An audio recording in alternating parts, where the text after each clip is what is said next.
Thank you, everybody. So my name is Andrii, and I'm going to talk about OpenStreetMap data and how I use it with Python, and how we usually use it with Python. So first of all, who am I? Well, I'm a dude that loves maps, loves Python, loves OpenStreetMap. I work for CloudMate, I do map rendering stuff, and it just happens so that CloudMate uses a lot of OpenStreetMap data, and well, it kind of fits my interests file here. So what this talk is about? This talk is mostly about OpenStreetMap data structure and how you can use it to create map services, such as routing, rendering, geocoding, and stuff like that. So first of all, what is OpenStreetMap? Raise your hand, how many of you know what is OpenStreetMap? Oh, that's really a lot of people, so I don't know if I need this slide, but okay. So OpenStreetMap was founded in 2004 by Steve Coast and Nate Black. So they were trying to create a startup, and they came to OpenStreetMap, which is a big data provider in the UK, and they were told to get £2 million to get some data for UK. And well, those guys were just students, so they didn't have the money. So they decided to create another startup, which was to crowdsource the data and sell it to somebody. And well, what they did is they went to Isle of Man, mapped the whole Isle of Man in 3 weeks on bikes, not sleeping a lot, but drinking a lot of beer. And well, at the end, the startup failed because nobody was interested in that, and they kind of open sourced it. And it grew into a big community. Currently, it's more than 400,000 registered users. 5% of them are active members. So active member is somebody who edited at least several roads in the last month. So 16,000 active members. Just to give you a small overview, NAVTag, the biggest data provider of map data in the world, has 4,000 members. So OpenStreetMap is 4 times that. Microsoft, MapQuest, Yahoo, and other smaller companies support OpenStreetMap, so they believe in it, so that's a good sign. And I think that's one of the most bright cross-hosting projects right now, after Wikipedia, of course. So why would we want to use OSM instead of, say, Google Maps and services, or NAVTag or TeleAtlas as a data provider?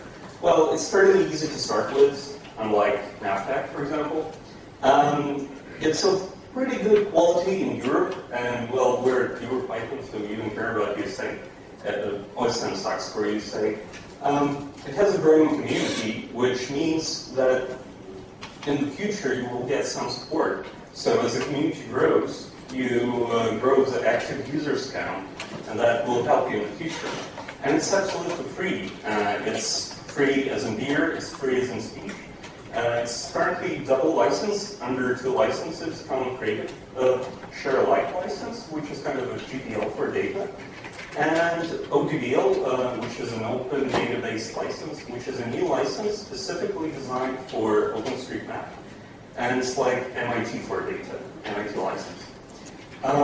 So let's get to business. So this is a cute kitty. I didn't have any images, so I decided to add kitties today in the morning.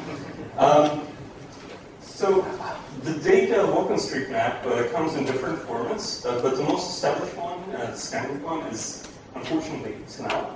It has an extension OSM, so where you see the OSM file, you can pretty much be sure that this is an XML file. There are also beta support for protocol buffers, and many third parties support extracts of OSM data in shape files, GPX files. So for those of you who work with GIS data, shape files, and GPX, may sound familiar. The data itself is pretty straightforward and simple. So each object in OpenStreetMap has geometry defined in different ways for different data types, some kind of text, and changes of information. So what are texts? Well, tags are pretty much a list of key-value pairs. As I said, geometry definition differs for different data types, and change set Well, if you don't do editing on the API level, you really don't care about that, so you care only about IDs. So the three data types of OpenStreetMap are nodes, ways, and relations. Nodes are pretty much just a geometric point with some tags. It may have or may not have these tags. Depending on that, we can think of a node as a geometric point or a point of interest. For example, we can map this exact photo with a point and add some tag like hotel leads and some name, Mediterranean, whatever. Way is a collection of points. So way can be used to represent such things as, for example, roads or buildings. Anything that could look on a map as a line or a polygon is represented in OpenStreetMap as a way. Relation is a collection of objects. So when you have a really complex relation, for example, when you have a street and you have buildings around it, you pretty much don't want to add a tag street equals some street name into each building. So you just create a relation between the street name and each building. And this kind of automatically makes all the buildings with the street name of the exact street. So I'm going to show you some examples from the real world. This is from Liechtenstein data. I use it because it's a small country and it's easier to parse XML with it. So this is how a node looks in the Lasagne data. I'm not sure if you can see it. The back rows, everything okay, great. So the most important things for node are ID. It's latitude and longitude. So latitude and longitude are pretty much its geographic position. ID will be used later in the next slide. And as you can see, the tags here, humanity and name. So we describe this point as a bar. So it's humanity equals bar, and its name is black pearl. So it's somewhere near somewhere in Liechtenstein, I don't know where. So ways are a little bit more complex than that. So they don't have latitude and longitude, obviously. To create geometry, we have here 5 subtags, XML childs, with tags ND, and some strange attribute ref. So ref is actually a point to node's ID. So kind of just the list of node IDs that are used to build this way. And as you can see, the tags are pretty much similar. So the tag system is very much the same for any data type in Lasagne. So this is a residential row with a name which I cannot pronounce. Relations are way more complex than that in XML and in the real life. So this is a very shortened example of a relation.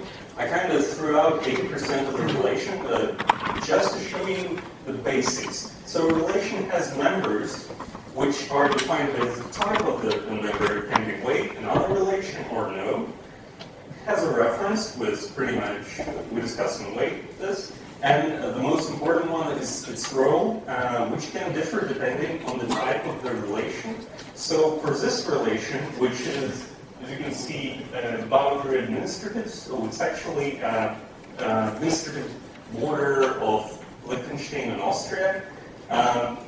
This boundary is composed of several ways. So instead of doing a really, really long way to denote border, several smaller ways are combined into one. So it's a pretty straightforward example. And as you can see, you can add any tag you really want. ISO 3166-1, what's that? I don't know, but somebody edited it and people use it. So let's get to importing. So that was my face when I first got to the importing. It was pretty, if someone missed it. So what are the main points when parsing Lasagne? Well, first of all, you have to expect faulty data. You can, some users create ways without nodes. So what is a way without node? It's nothing. It's nothing. It doesn't exist. It doesn't have geometry.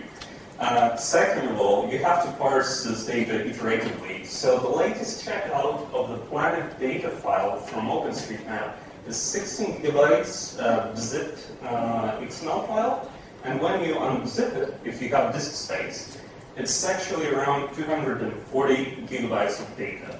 So it's a lot of data, and you can't use Elementary for that. It will, unless you work for Google and you have servers. So you have to cache extensively when doing that. Cache to RAM, cache to disk, cache to database, wherever.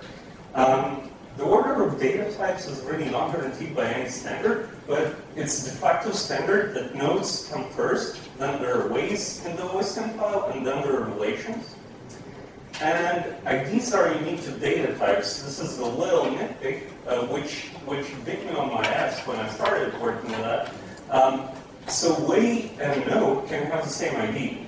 Why is that? Well, because of historic reasons, and it's not going to change. So I'm going to show you a really simple example, just a sketch of how you parse the data, how you iterate through it. Using stacks, doing simple rep projection, and creating geometries using shaping. So rep projection, just to for you to understand, we constantly use the spherical information about latitude and longitude. It's not really that useful when, for example, rendering a map. So we have to rep project it into something flat. So that's why we use rep projections. And Shapely is a very extensive geometric library written in Python, but it's actually a C-types wrapper around libdios, which is a cool library in itself. So this is how you create projection. Don't be afraid by these 4 lines of strings. You really don't have to think about this.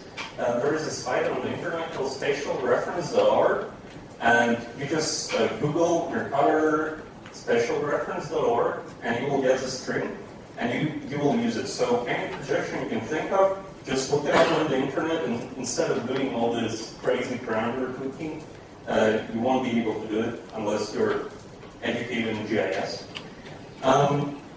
So how do you create nodes? It's pretty straightforward. You have latitude and longitude. You reproject them, so using that projection, and create a point, which is a Shapely geometry point. So I don't think there's any hard things about this. So this is the sketch of the stacks handler. I don't know how much of you would actually use stacks, but it's not the most beautiful interface, but it works. So when we get to the node, we create a new ID, we create simple empty dictionary tags, and we create a geometry which is actually longitude and latitude. And if it's a tag, we just append this tag to our dictionary. So when we're at the end of the element, we just write it to our node's storage, which is, again, dictionary. So pretty straightforward. It goes pretty much the same for ways, and a little bit different. So I'm using a really simple here example. So instead of doing all the crazy checks, if this is a polygon or not a polygon, maybe it's a multi-line string, I'm just going to assume that this is a line string. So we don't care, it's a line string. And we have to use the previous information that we already parsed about the nodes. So when we get to the ways, we have to know about all the nodes in the OpenStreetMap file. That's quite important because sometimes nodes come after ways, and this can break your data. You can get some crazy key errors here for no reason. Well, it just works this way. And again, pretty straightforward. When you get an ND tag, you just append the reference to the actual geometry. And when you get to the end of it, you parse the geometry and write it again in your ways dictionary. So this is a very short example how you can parse relations. So relations can go very different ways. This is an example how you create a relation for a multipolygon. Multipolygon is a polygon with some holes in it, for example, or just set of polygons. Well, it's not pretty, but it works. And for relations, you have a lot of different ways to parse relations. You have multi-polygons, you have boundaries, you have address relations, and all that stuff I'm not going to show you here. So it's left as an exercise to you. If you want, you can do it. If you really don't want to do that, oh, by the way, yeah. So everybody's crazy about name tuples. I didn't use them here. I'm sorry, Raymond. So the idea of parsing data is pretty simple. I hope it is simple. You can use element tree if you don't have enough data to crush your server out of memory. With the out of memory exception. So for example, like, I don't know, 1 gigabyte of XML is okay.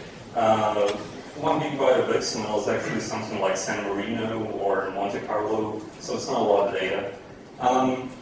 And you will have to stick with stacks for parsing huge experts, unfortunately.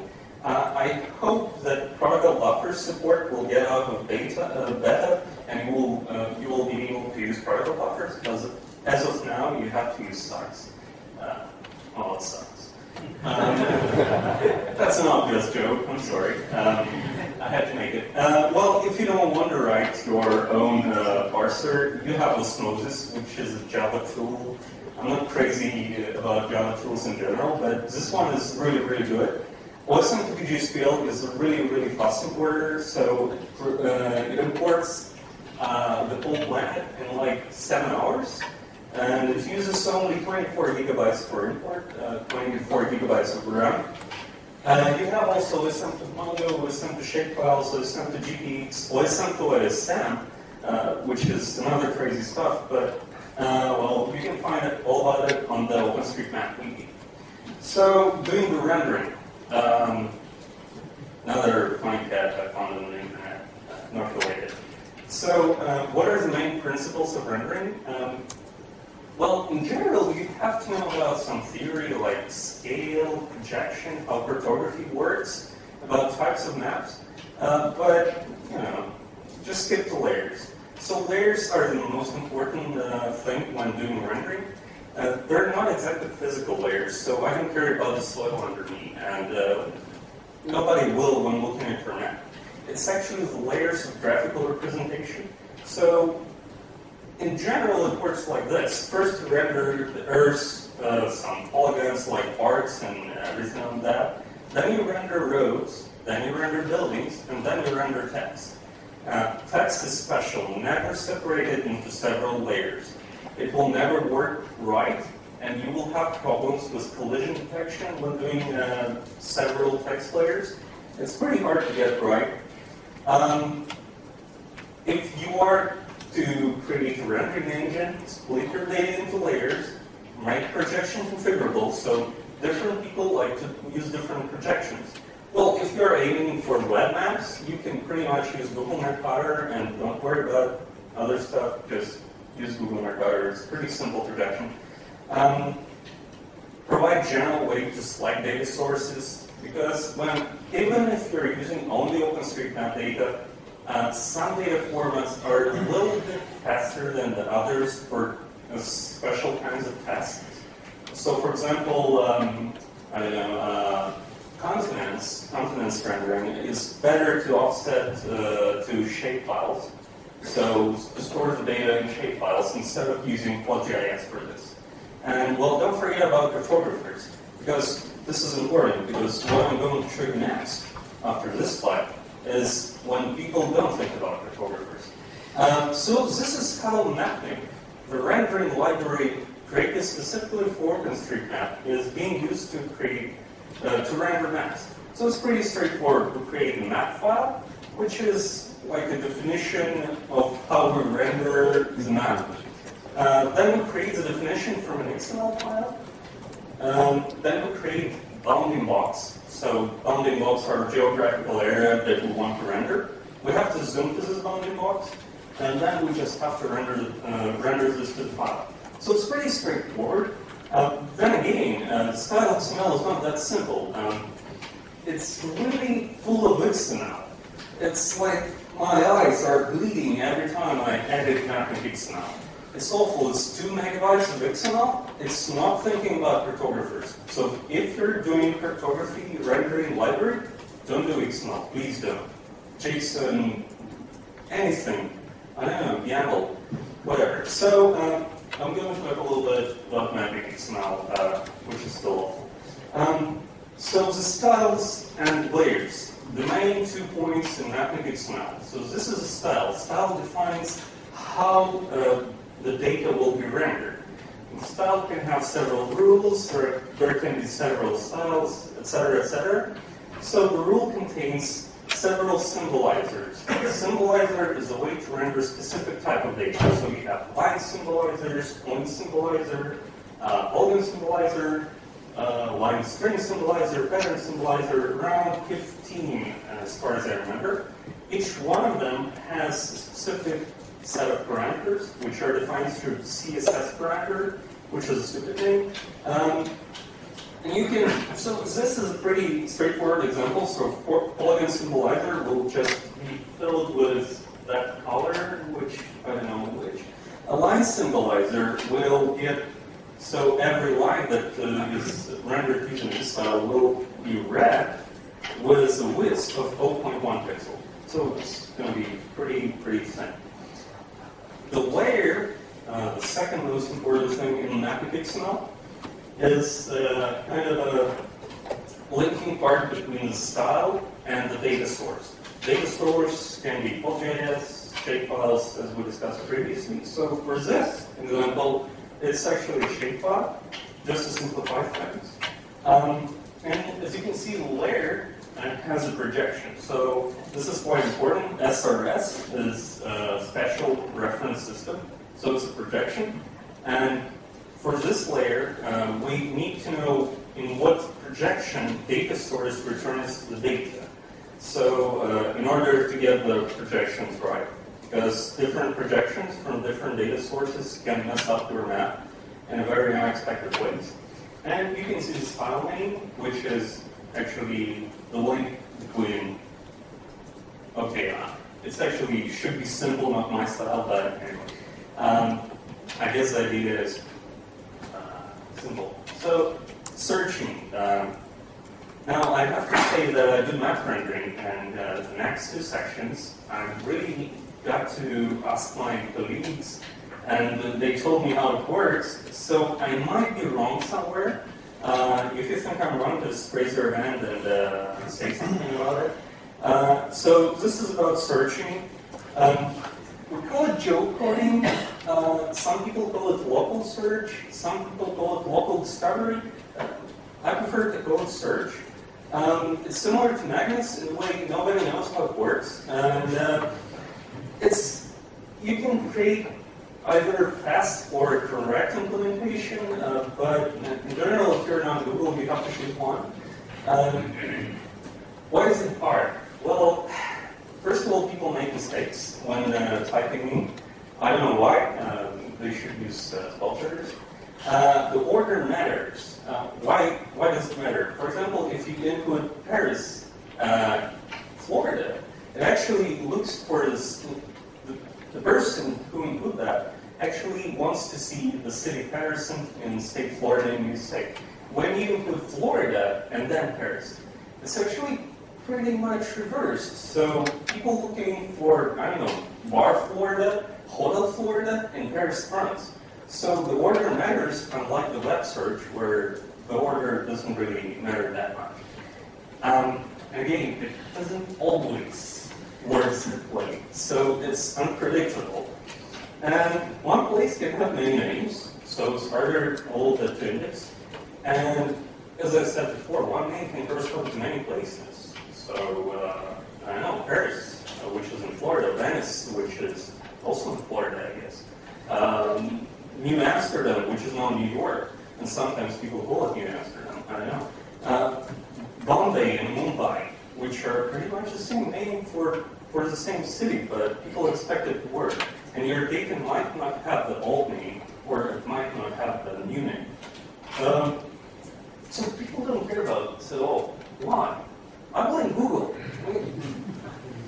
doesn't care. Google just does it. I don't know.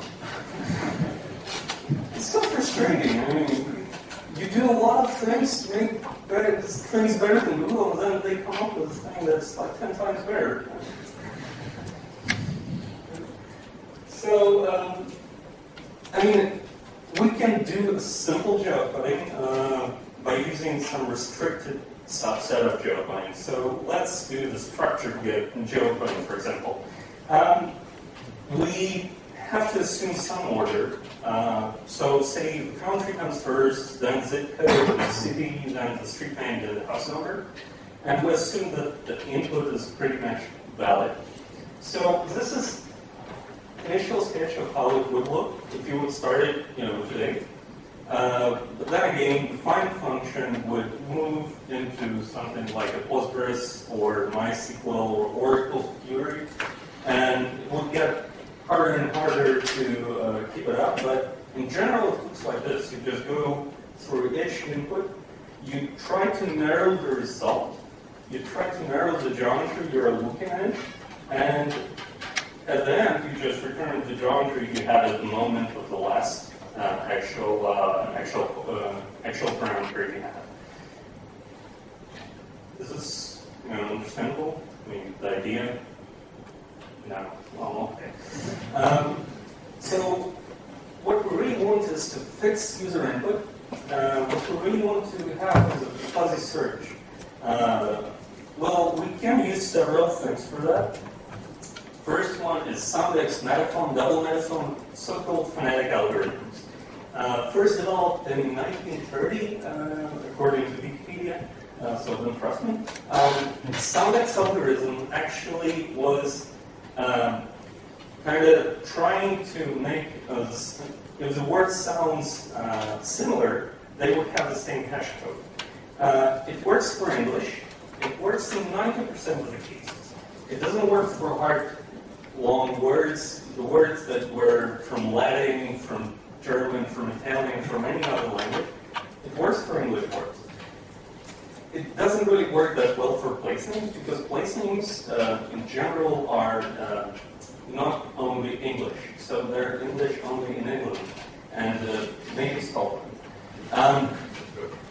So this is a simple implementation of Sandex algorithm. So as you can see, the table actually defines similar sounding consonants into unique groups. So B, F, B, V kind of sound familiar, and they have a hash code of 1. C, G, J, as far as I remember, well, there's a lot of other symbols, so 26, I decided not to do it. Most of the vowels are discarded. So in Sandex, you just return the first letter of the word, and then you have to return the 3 hash codes that come after that. For those of you who are not familiar with group by, it works like a unique Unix program. So it filters out the recurring input. So if 1, 1, 2, 2, it just returns 1 and 2. So it works like that. So it's a simple sketch of Sandex algorithm. It works for English as far as I'm concerned, but it's not the most efficient algorithm. But at least it fixes some input. Now the added distance is a little bit more convenient in terms of fixing the input. So it works only for 2 words, and it shows how much letters we have to change, transpose, remove, or do anything with them to get one word to be another word.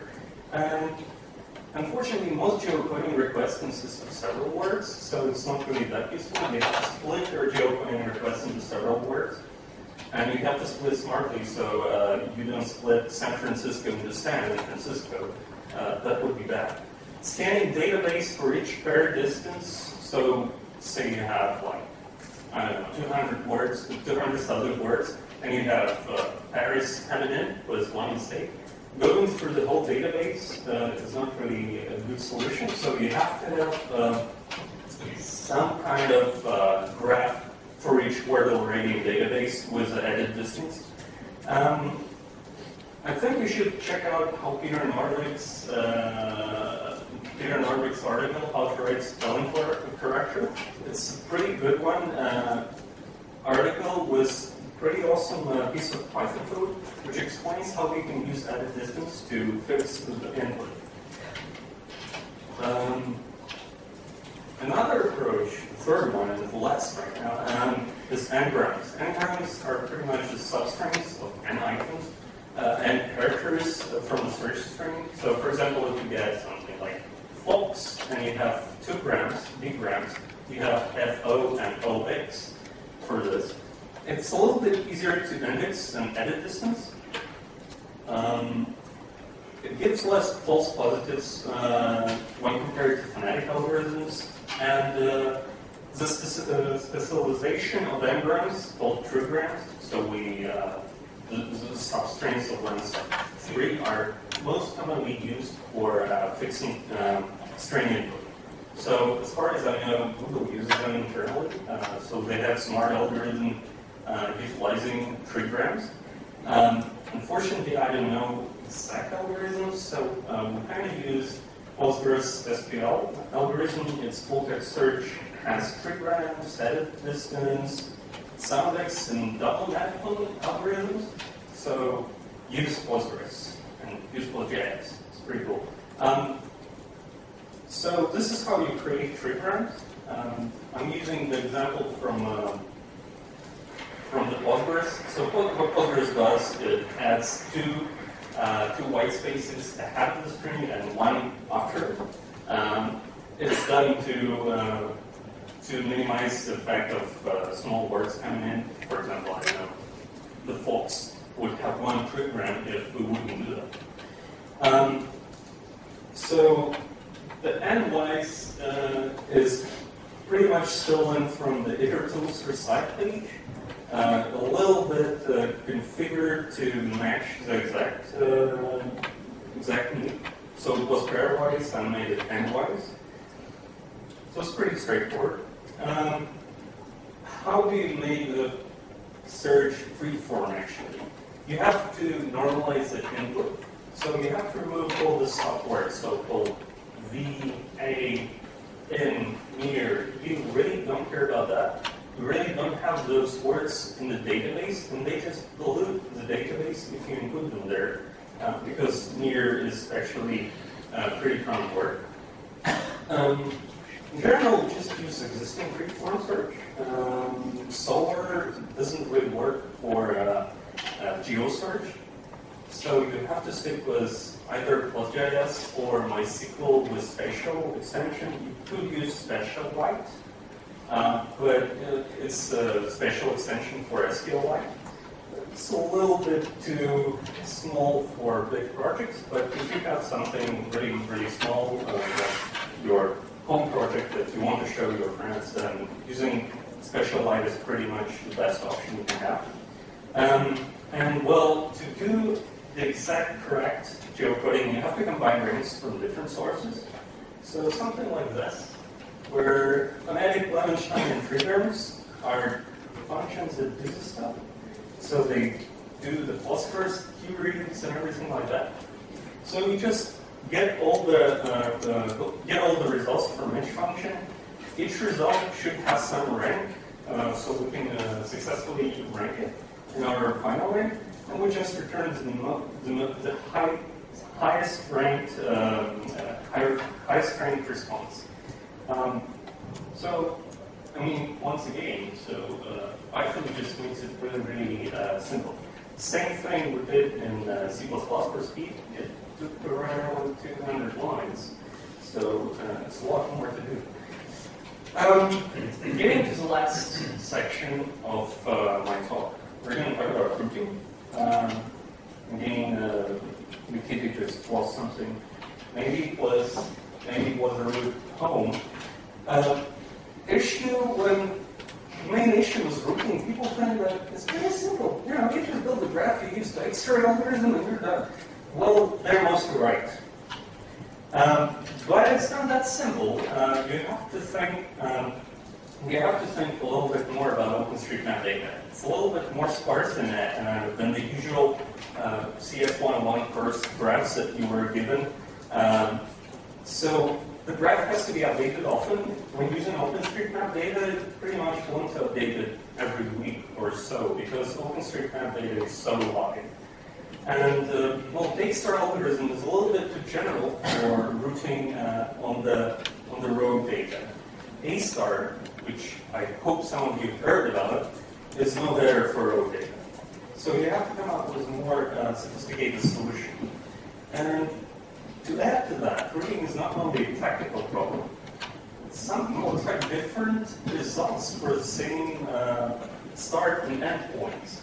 And this is something that you can't really control, and you just have to select one exact way of doing routing.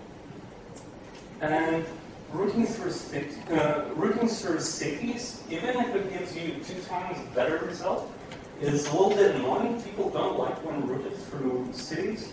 So in our first routing implementation, our algorithm just didn't care about if the route goes through a city or it goes through a highway.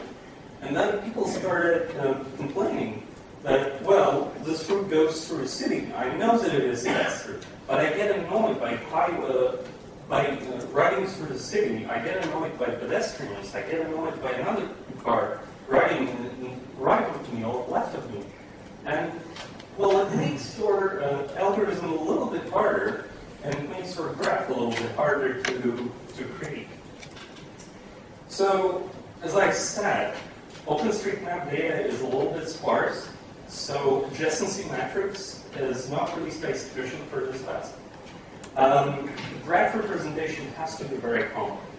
But if you're starting out with OpenStreetMap data and just want to, simple routing library, you could use NetworkX or iGraph. They're pretty good. Both have C extensions. Actually, iGraph is a C library with Python wrapper. NetworkX has C extensions for speed. So I'm going to use NetworkX as an example.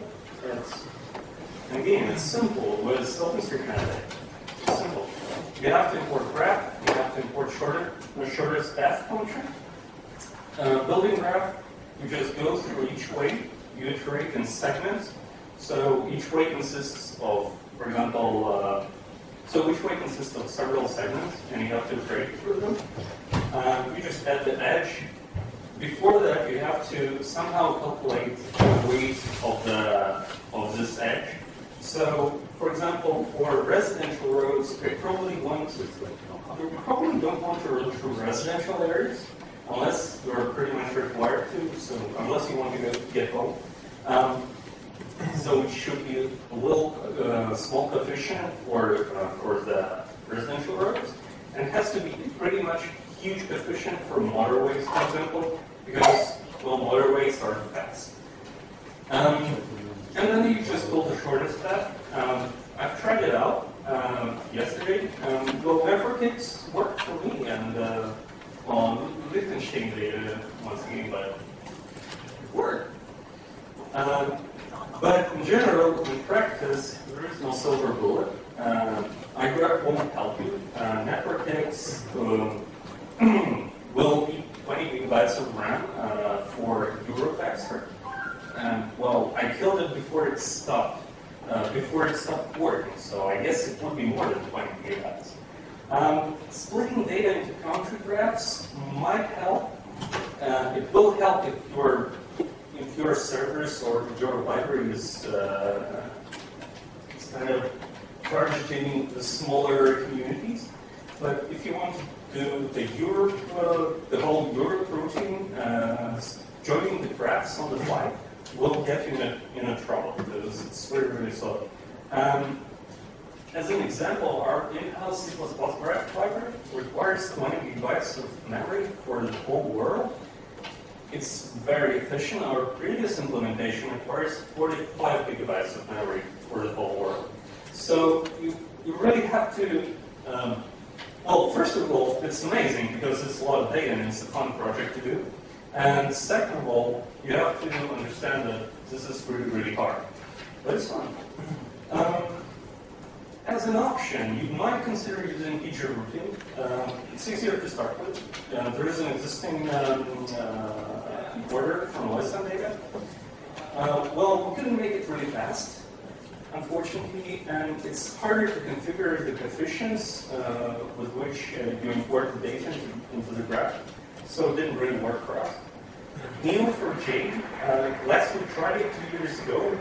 Neo4j team worked with us consistently, and well, they didn't deliver any good results. For those of you who don't know, Neo4j is a graph database, another NoSQL branch of databases.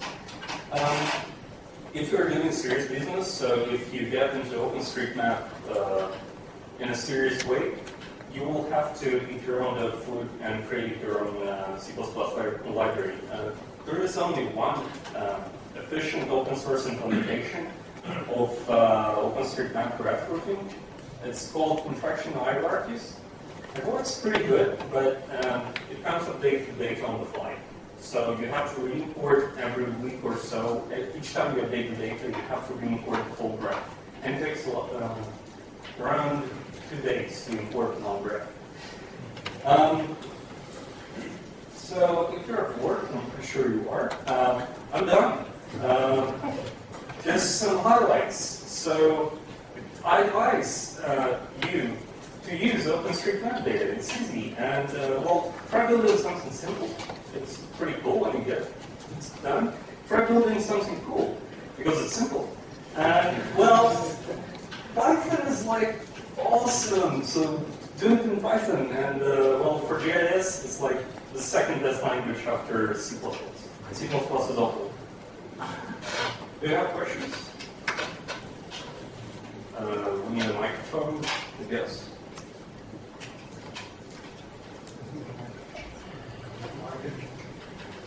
Yeah, we're going to look at the microphone.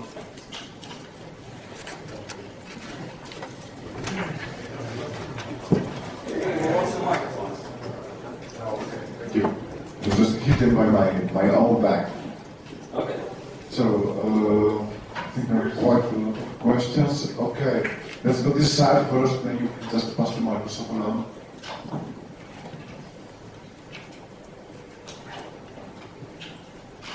Small correction regarding the search. Scholar supports spatial search.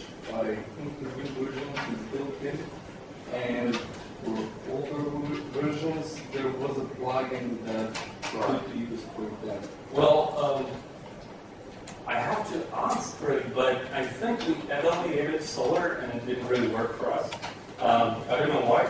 So, I'm the map rendering guy. So, I didn't know the exact thing that happened with Solar, but I think it's a pretty cool library. I've used it in some side projects. If it does spatial queries, then it's great. I mean, it's one of the most cool projects out there with regards to performance search. And one question, what would you say is currently the best method, the fastest method with limited resources and memory to import parts of OSM and render files for webinars? Okay. This is still Postgres, or maybe MongoDB offers a faster solution by caching the database instead of yeah. So MongoDB, I've tried to use it. Didn't really work out. Right now, they're trying to add spatial support. I hope it gets a little bit better. Right now, it doesn't do ref projections, for example, so it's not really that usable for us. PostGIS is still the best spatial database out there if you're looking for free databases, because if you have money, you can use Oracle. But I mean, in general, OSM50GSPL can import in so-called slim mode, where it uses no long memory, and it imports to PostGIS. So I guess the best way right now is OSM50GSPL and PostGIS, and using mapping for it.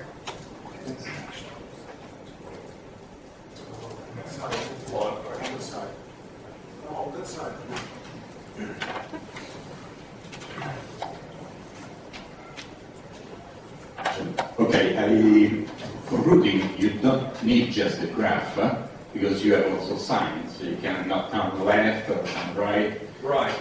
Can you take it into account, and is this information in OpenStreetMap? Yes. There is a relation called turn restriction. So we do this, and we did this for 2 years already. And the open source library, the construction libraries, does it too. So it's pretty much built into OpenStreetMap. So most editors support editing the turn restrictions in OpenStreetMap. So it is supported.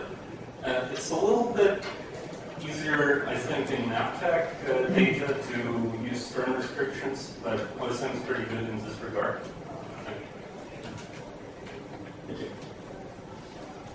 Another question? Yes.